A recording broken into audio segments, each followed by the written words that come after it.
ஸ்ரீ சூரிய சதகம். ஸ்ரீ சூரிய சதகம். சூரியனுடைய ரதம் 9,000 யோஜனை பரப்பளவுள்ளது. இதைப்போல் 2 மடங்கு, அதாவது 18,000 யோஜனை அளவுள்ளது 2 இருசுகளின் மத்திய பாகமான ஆரக்கால். அதில் ஒரு புறத்தின் இருசு 1,57,00,000 யோஜனை அளவுள்ளது.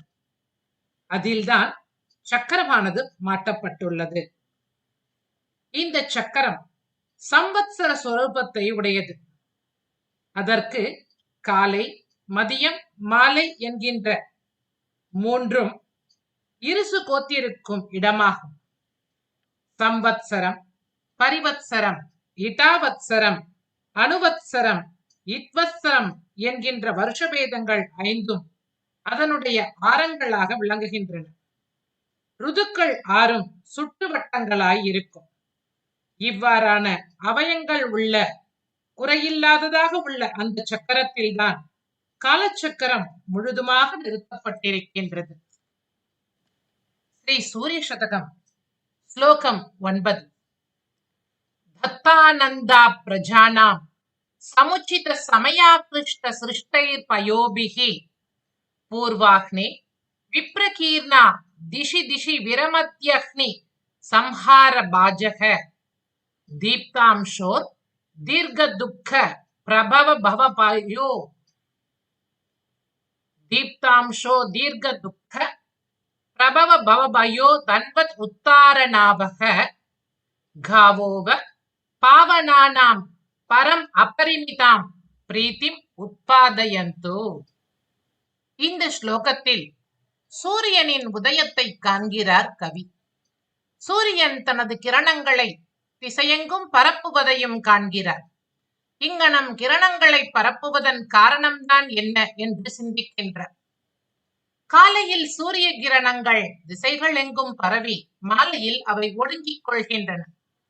வெண்மையான கிரணங்கள் பூமியிலுள்ள தண்ணீரை உறிஞ்சி உரிய காலத்தில் மழையாக பொழிவித்து மக்களுக்கு உண்ண உணவும் பருக நீரையும் அளிக்கின்றன.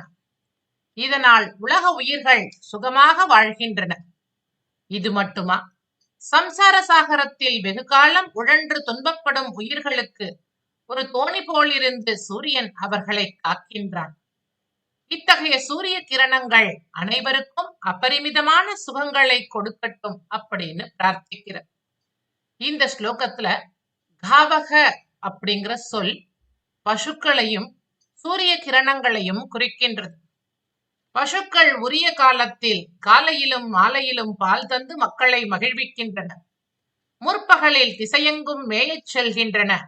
மாலையில் வீடு வந்து சேர்கின்றன. அதுபோல சூரிய கிரணங்களும் உரிய காலத்தில் தண்ணீரை உறிஞ்சி மேகங்களில் சேமித்து மழை நாட்களில் பொழிந்து மக்களுக்கு ஆனந்தத்தை கொடுக்கின்றன. காலையில் அவை எங்கும் பரவுகின்றன. மாலையில் அவை ஒடுங்கிக் கொள்கின்றன. அதாவது சூரியன் தன்னிடம் உள்வாங்கிக் கொள்கிறார். இப்படியாக காவ என்ற வார்த்தைக்கு பசுக்களையும் கிரணங்களையும் ஒப்பிட்டு கவி அழகாக விளக்குகின்றார். தத்தானந்தா பிரஜானாம் சமுச்சித சமயாக்லிஷ்ட சிருஷ்டைர் பயோபிஹி பூர்வாக்னே விப்ரகீர்ணா திஷி திஷி விரமத்யக்னி சம்ஹார பாஜக தீப்தாம்சோர் தீர்க்க துக்க பிரபவ பவபயோதன்வத் உத்தாரணாவக காவோவ பாவனானாம் பரம் அபரிமிதாம் பிரீத்திம் உத்பாதயந்து.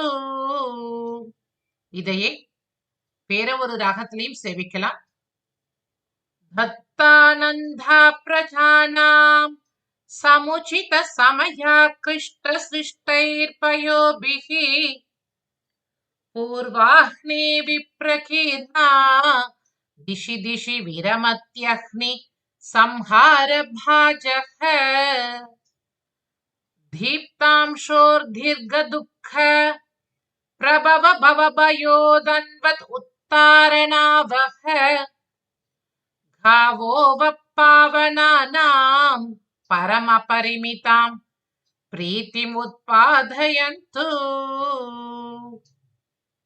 ஸ்ரீ சூரியநாராயணர் திருவடிகளே சரணம்.